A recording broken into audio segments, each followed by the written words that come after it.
Hello and welcome to Quays News. I'm Poppy Smart. And I'm Leonie Husselby. Here's what's coming up on the programme today.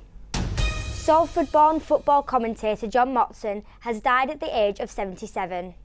You're hearing today so many stories of John Motson. It was just another, it was just a human being like the rest of us that just would have a chat, and he'd always love to talk about football.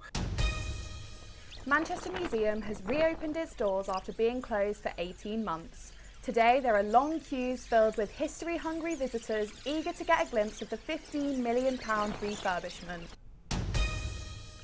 After last week's college shooting in Michigan, we speak to a Salford exchange student from Michigan to hear her experiences and thoughts on gun control in America. This truly has been a nightmare that we are living tonight, but we have remained laser focused on the safety of our campus, our students, and the surrounding community.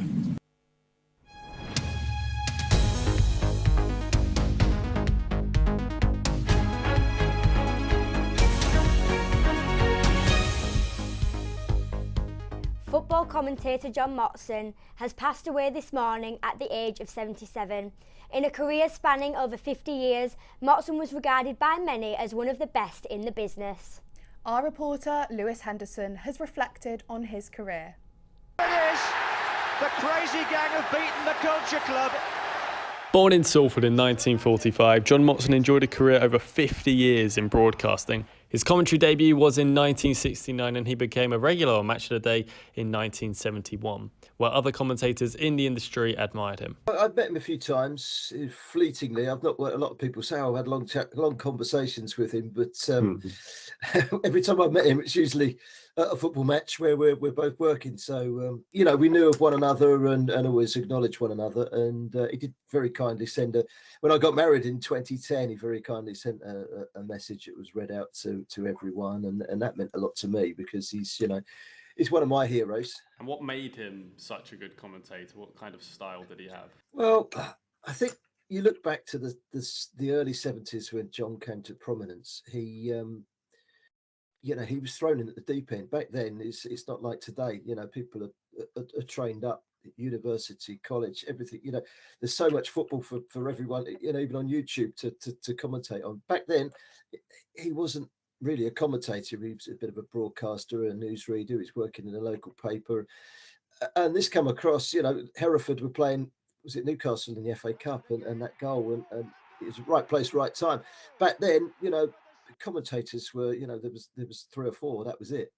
And do you have any other kind of Motty memories? You mentioned the Hereford one. Is there any others that spring to mind as special commentaries? I honed my skills earlier on as a commentator at Barnet with BBC London, and he was, of course, a Barnet fan, so we often cross paths there. Usually we'd walk past and I'd wave at him because I'd have headphones on and I'd be on air. Unfortunately, we couldn't chat all the time, but the fact that he acknowledged me meant the world to me. Wow, John Motson has just waved up at me in the press box, and that was worth its weight in gold. He was regarded as one of the best commentators the UK has ever seen, and tributes have been pouring out online and social media to cherish his career. And as he said about Paul Gascoigne, we can say about him, he was brilliant. Oh yes, oh yes. Tributes to John Motson, who has died at the age of 77. And next tonight, a Salford University exchange student shares her experiences hearing the news of a school shooting in her home state of Michigan. But first, here's a reminder of what happened. On the 13th of February 2023, a mass shooting occurred in 2 buildings on campus of Michigan State University. 3 students have been killed and another 5 were left injured. Students of Michigan State and their supporters protested gun violence at the Michigan State Capitol, and lawmakers promised gun control reforms. Last year showed the highest number of shootings on school and college grounds in America, and gun violence was shown to be the leading cause of death among American teens. Michigan State Vice President of Safety and Law Enforcement officers held this press conference. Tragic series of events that have occurred here this evening. We've had a tremendous amount of support from our community, to include our law enforcement partners who are here with me at the moment as well. This truly has been a nightmare that we are living tonight, but we have remained laser focused on the safety of our campus, our students, and the surrounding community. We are relieved to no longer have an active threat on campus, while we realize that there is so much healing that will need to take place after this. I mean, what a scary Jessica situation. Candy is live in the studio with Marina, who is from Michigan and went to university there before moving to Salford University on exchange. Thanks, Leon and Poppy, and thanks, Marina, for joining us today. Anytime. So what was it like for you when you first heard the events were happening? It was pretty traumatizing for me because of the time difference here and back home. I found out about everything that happened the next morning. So I was there for like the aftermath, but during the time my mom was like texting me, my friends were texting me, telling me about what was going on. Some of my friends that go to MSU, I woke up to like all these messages and calls, and it was just very traumatizing to go through the day that it happened. So thinking about that day, and it has been a week since it passed, your friends and your old classmates, how's your community doing today? They're just focusing on healing right now, doing whatever they need to do in order to feel like they are safe. Some aren't going to class right now. A lot of teachers have postponed their classes indefinitely and made them online. A lot of students, whether they went to MSU or not, have been getting a lot of like mental health treatments and stuff just to make sure that people feel like they can talk about how they're feeling. So right now it's just like a whole process of healing and going through the grief of what happened. And before you exchanged to Salford University, what was it like before in education towards mass shootings in school?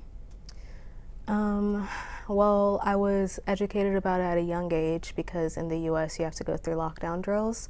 So from like the age of 5 up until you graduate high school, you go through multiple drills a year where they explain to you about where the intruder can most likely come in, where you'd have to hide, and like how you would go about it. And through those processes, we also learned from examples of previous school shootings. So you get educated about it pretty early on into your childhood. And finally, Marina, what is your honest opinion about gun control in America?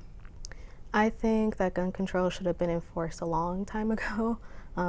These mass shootings aren't something that we're strangers to. It's been happening for so many years, especially with, at one point, the whole Sandy Hook shooting that happened in 2012. It left a huge impact on a lot of people in the US and around the globe, and I feel like that's when it really should have been put in place. But especially now, we're in 2023, it should definitely be enforced, like, immediately. Thank you, Marina. Our thoughts are with the MSU community. Thanks again for coming in. No problem. Thank you so much, Jessica and Marina. Manchester Museum has reopened its doors after being closed for 18 months. The museum has been refurbished at a cost of £15 million, and it includes new exhibits such as a rawsome new dinosaur display and new art galleries. Our reporters Hannah Vaness and Sophie Lyon went to check out the queue. After a £15 million investment, the Manchester Museum is open to the public. With long winding queues, the museum is in high demand. Some visitors have travelled a long way to see the new exhibitions. So you've come all the way from Ireland? We are, yeah, from the southeast of Ireland.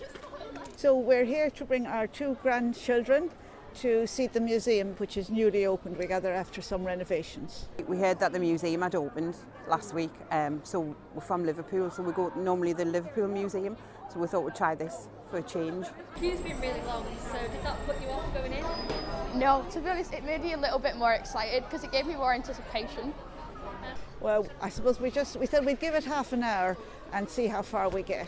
The Manchester Museum has reopened its doors to the public this week, and it's proving very popular this half term. It is free entry and lots of people are excited for the dinosaur exhibit and also the Egyptian exhibit. I'm here to mainly look at the dinosaur exhibit, but I'm also going to have a look at the other exhibits because I like history and stuff. Lads, what are you excited about seeing? A T-Rex. The venue has undergone massive transformation with a brand new extension. The main exhibitions on show include a South Asia gallery in partnership with the British Museum and an extensive Golden Mummies of Egypt exhibit. Hannah Vaness, Quays News, Manchester. World Yoga Day on the 22nd of February is a day used to raise awareness about the benefits of yoga and to get people more involved in the exercise. According to Yoga Earth, about 300 million people practice yoga regularly in 2022. Our reporter Erin Parker found out more about these benefits from those who are keen yogis. Transition and rise up, cactus your arms like you're doing a pull-up. Practicing yoga only a few times a week has been proven to have many benefits like boosting endurance.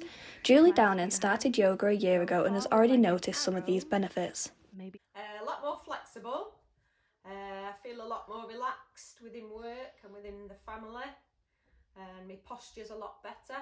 I'm just basically feeling good about myself. Martin Ellaby has been a yoga teacher for 2 years. He's found that yoga helped a lot with his mental health as well as his physical health.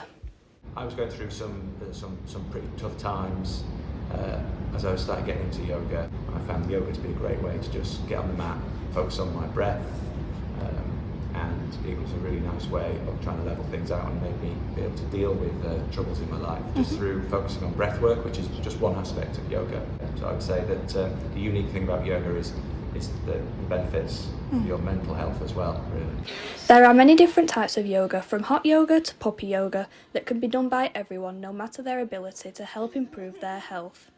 It doesn't matter what shape you are, whether you're overweight, underweight, old, young, you've got the flexibility of a brick. And as it says on the sweatshirt, that's what I really want the studio to be about, is yoga is for everybody. It can seem quite intimidating to some people and might just think that we're all vegans and we're all sit bendy and but that's not the case. I decided to give yoga a try and see how I felt after a class, so I went to one of Manchester's latest yoga crazes, bunny yoga. Yoga's got many health benefits, especially doing it with animals can help mental health and well-being.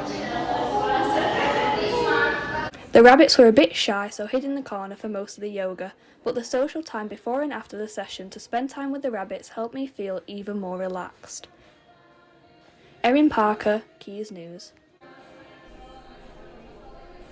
Well, that was the cutest thing I've ever seen. It really was. What do you think? I think we should definitely go and book that. Shall we book rabbit yoga? 100%. That's what we'll be doing after this. But that is all we have time for today. Thank you for joining us. Thank you and goodbye.